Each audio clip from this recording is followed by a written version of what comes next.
Hello friends, ಇವಾಗ ತೋರಿಸ್ತಾ ಇರೋದು ಬಂದು ನಾನು ನಮ್ಮ ಉತ್ತರ ಕನ್ನಡ ಹಳ್ಳಿ ಕಡೆ ಮಾಡುವಂಥ ಒಂದು ಸ್ವೀಟು. ಇದರ ಹೆಸರು ಸೌತೆಕಾಯಿ ತವಸಳ್ಳಿ ಅಂತ. ಇದನ್ನು ಹೇಗೆ ಮಾಡೋದು ಅಂದರೆ, ಸೌತೆಕಾಯಿನ ಫಸ್ಟು ಪೀಲ್ ಔಟ್ ಮಾಡಿಕೊಂಡು ಸಣ್ಣ ಸಣ್ಣ ತುಂಡು ಕಟ್ ಮಾಡ್ಕೊಬೇಕು. ಆಮೇಲೆ ಅದನ್ನು ಜರ್ಜರಿ ಮಾಡ್ಕೊಬೇಕು.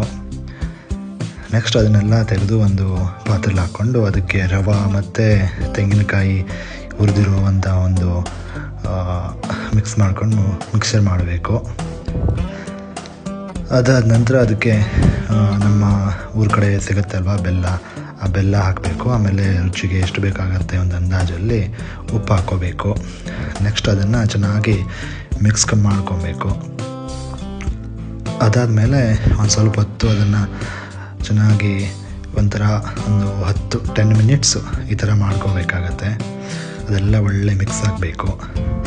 ಆಮೇಲೆ ನಮ್ಮ ಇದು ಹಳದಿ ಎಲೆ ಅಂತ ಬರುತ್ತೆ ಊರ ಕಡೆ, ಸೊ ಅದನ್ನು ಹಾಕಿ ಅದನ್ನು ಕವರ್ ಥರ ಮುಚ್ಚಬೇಕಾಗತ್ತೆ. ಸೊ ಈ ಥರ ಮಾಡ್ಕೋಬೇಕು. ಆದರೆ ಅದು ಸ್ವಲ್ಪ ಒಳ್ಳೆ ಫ್ರೇಗ್ರೆನ್ಸ್ ಬರುತ್ತೆ. ಅದಾದ ನಂತರ ನೀವು ಒಂದು ಸೌದೆ ಒಲೆಯಲ್ಲಿ ಕೆಳಗಡೆ ಮತ್ತು ಮೇಲ್ಗಡೆ ಎರಡೂ ಕಡೆ ಸ್ವಲ್ಪ ಬೆಂಕಿನ ಮಾಡಬೇಕಾಗತ್ತೆ. ಯಾಕಂದರೆ ಅದು ಚೆನ್ನಾಗಿ ಬೇಯಬೇಕಾಗತ್ತೆ ಎರಡೂ ಕಡೆಯಿಂದ. ಸೊ ನೋಡಿ, ಈ ಥರ ರೆಡಿ ಆಗುತ್ತೆ. ಆಮೇಲೆ ಇದನ್ನು ಹಾಕಿರುವ ಹಳದಿ ಎಲೆಯೆಲ್ಲ ತೆಕ್ಕೊಳ್ಳಿ, ಅದು ನಿಮಗೆ ಒಳ್ಳೆ ಒಂದು ಫ್ಲೇವರ್ ಕೊಡುತ್ತೆ.